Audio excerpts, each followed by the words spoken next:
video is, paano nga ba nahuhulog ang loob ng isang tao sa atin? Paano siya na-in love?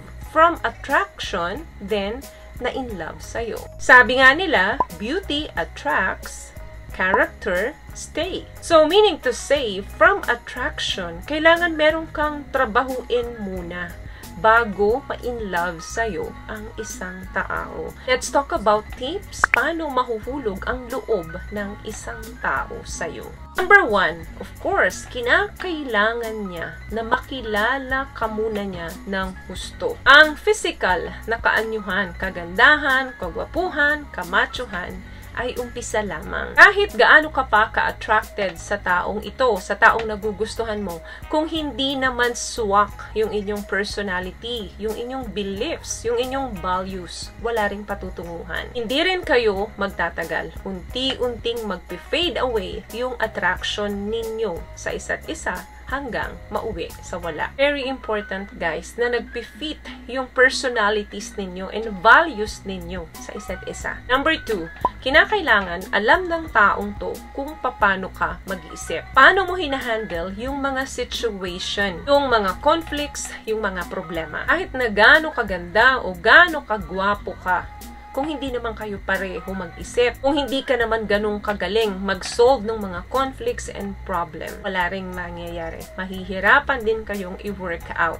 kung ano yung meron sa inyo. Number 3, very important ang good conversation. Kung paano ka magdala ng conversation. Di lang dapat sa pakikipag-usap, dapat magaling ka rin makinig. Good listener ka rin. May mga couple po na medyo matagal na sa relationship pero hindi pa rin nila kilala yung isa't isa. Kasi nga, very limit lang yung mga napag-uusapan nila. Very limit lang yung mga naipapakita nila kung sino sila. Pero namang couple na maikli pa lang yung pinagsamahan pero akala mo ang tagal-tagal na nilang magkarelasyon. Dahil nga, magaling silang makipag-usap at magaling din silang makinig. Minsan nga, ngayon mo pa lang siya nakilala, bago pa lang, pero akala mo matagal na kayong magkakilala. Mabilis kayong makapagpalagayan ng loob. Nagagawa nyo ng magbiruan, nagagawa nyo ng mag-dirty talks, at marami na kayong alam na sikreto sa isa't isa. Other thing, very important na malaman niya kung maaasahan ka, kung reliable ka,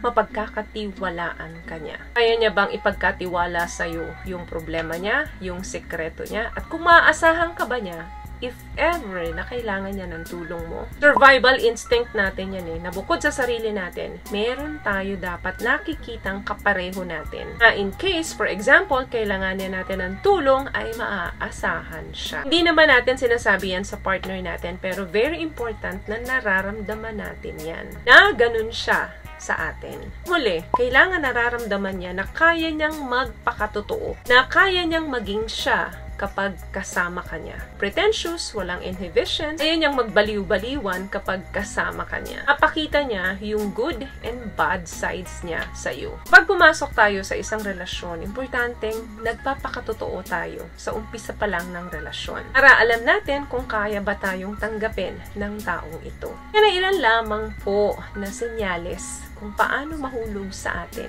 ang isang taong nagugustuhan natin. So yun lamang guys ang video natin for today. I hope nakapagbigay po ako sa inyo ng tips, at kung nagustuhan niyo po ang ating video, please give it a thumbs up, comment down below, and also share this video na rin po sa mga kaibigan na sa tingin niyo matutulungan ng video natin. Once again, palagi po kayong mag-iingat at palagi po kayong manalangin. Thank you guys for watching and see you on my next one. Always love yourself and be a blessing. Bye!